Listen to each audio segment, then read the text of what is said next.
Hi everyone, my name is Ryan Lefebvre and I'm a junior computer science major at the University of New Hampshire.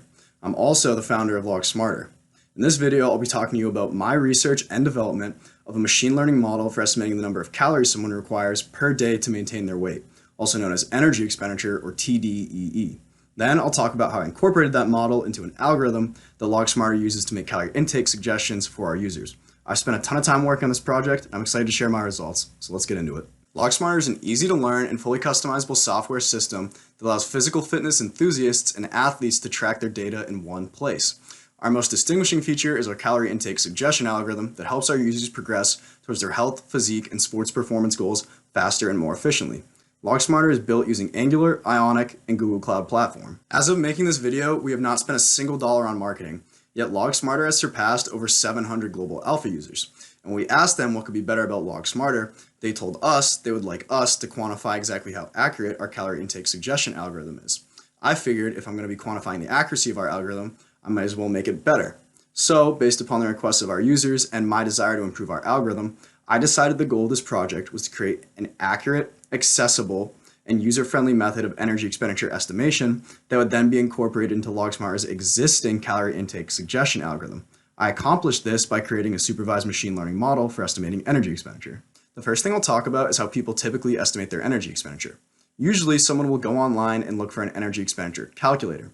These calculators rely on one of the over 240 equations that exist in the literature. These equations are actually mathematical models, and of these models, only a handful are popular and used commonly.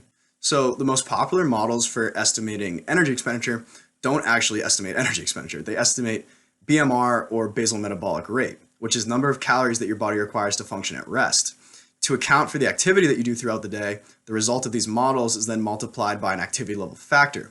These activity levels are just categories basically, and you can think of them as quantifying how much physical activity you do per day. So at the low end, you might see someone who sits at an office desk and just does work all day. They would fall into the sedentary category.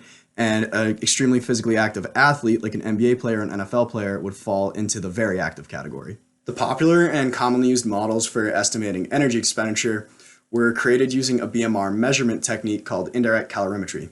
This method measures the heat produced by oxidation of macronutrients, and the result is a BMR measurement. Like I said before, you multiply that by an activity level factor, and that's how you find energy expenditure from these models. There do exist methods for estimating energy expenditure directly, and our dataset for this project consists of 766 measurements of energy expenditure taken using the doubly labeled water technique, or DLW.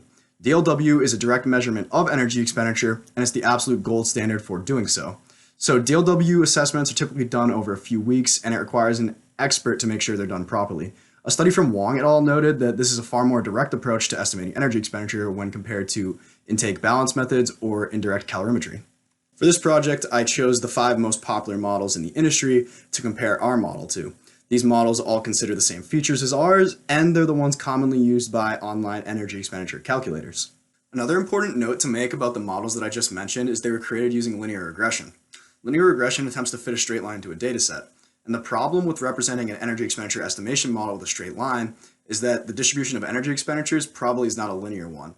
So if we pretend that this sample dataset on this slide is the real distribution of energy expenditures, you would see that after a point, a straight line just wouldn't accurately represent the dataset anymore. So this is a clear issue. This kind of makes it clear that there's limitations to a linear calorimetry-based model, and that if we can use a nonlinear modeling technique and a doubly labeled water dataset, we could likely create a much more accurate and accessible model than these ones. The nonlinear modeling technique I used to build our supervised machine learning model is called random forest regression, or RFR. RFR is an ensemble learning method, meaning that it combines the predictions from multiple machine learning algorithms together to be more accurate than any individual model. The variables used to make predictions for our dataset are called features, and these are the demographic information about the people in our dataset. What the variable we're trying to predict is a label, and that's the person's energy expenditure measured in calories. I created our RFR model using the Python programming language and the scikit-learn machine learning library. I chose these tools to build the model because they supported not only creation and validation of the model, but they also allowed it to be exported in a format that could be deployed to Google Cloud Platform. And that meant that from LogSmarter, I could make requests to the deployed model for predictions through Google Cloud Platform's API. Our DLW dataset is a Microsoft Excel spreadsheet that contains 766 records of well-tracked information about an individual's physical characteristics and then a corresponding measurement of that individual's energy expenditure taken using DLW. This data was actually extremely hard to come by and one of the hardest parts of this project for me. It took multiple weeks of me reaching out to scientists and researchers to get this data. For a while, I thought the project might not even happen just because I couldn't find any data to use to build our model. The same study I mentioned before from Wong et al. Notes that DLW isn't used more in the literature just because the method's expensive and you have to be an expert to perform the method properly. The initial step for this project was to write a Python program that created our machine learning model. This program started off by reading in our DLW dataset and cleaning it. This involved taking each row of the dataset and transforming it into an object in my program. I referred to these objects as subjects. I then took a collection of subjects and I split it into training data and testing data. I started off by feeding the training data into scikit-learn's random forest regression library. This built the LogSmarter RFR model for energy expenditure estimation. Then, for each subject in the testing dataset, I used the LogSmarter RFR model and the 5 previously mentioned existing linear calorimetry-based models to estimate that individual's energy expenditure.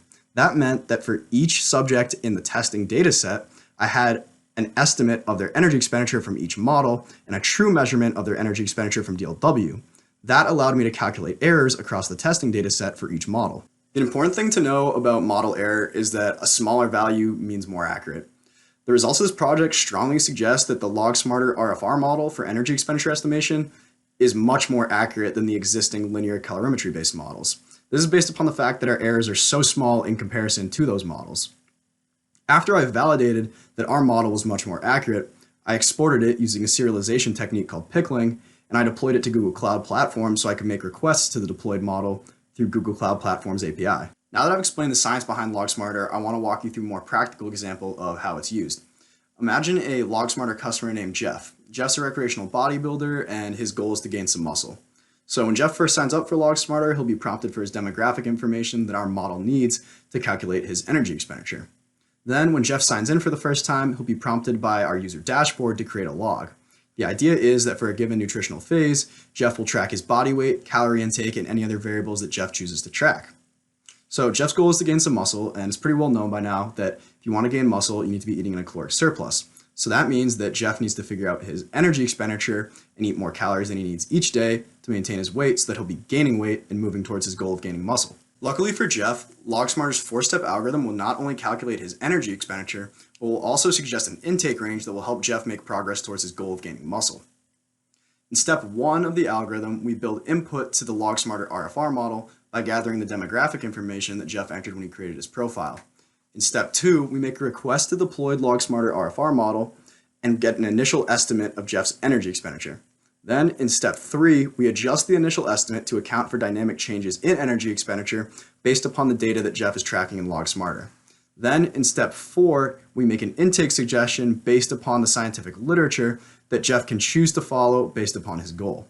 This is great for Jeff because he no longer has to play a guessing game to figure out how many calories he should eat and can start eating the appropriate amount of calories to progress towards his goal right away. While Jeff tracks his data with LogSmarter, he monitors his progress using our graph widget. Plotted on the x-axis is date and the y-axis is calories. That teal line you see is Jeff's adjusted energy expenditure estimate from step 3 of our algorithm. Each XY point on the graph represents a day that Jeff has tracked his calorie intake for. We know that Jeff wants to gain muscle, so he should be consistently eating above that teal line to reach his goal. As you can see, Jeff is doing a pretty good job of staying in a caloric surplus because his XY points are consistently above the teal line.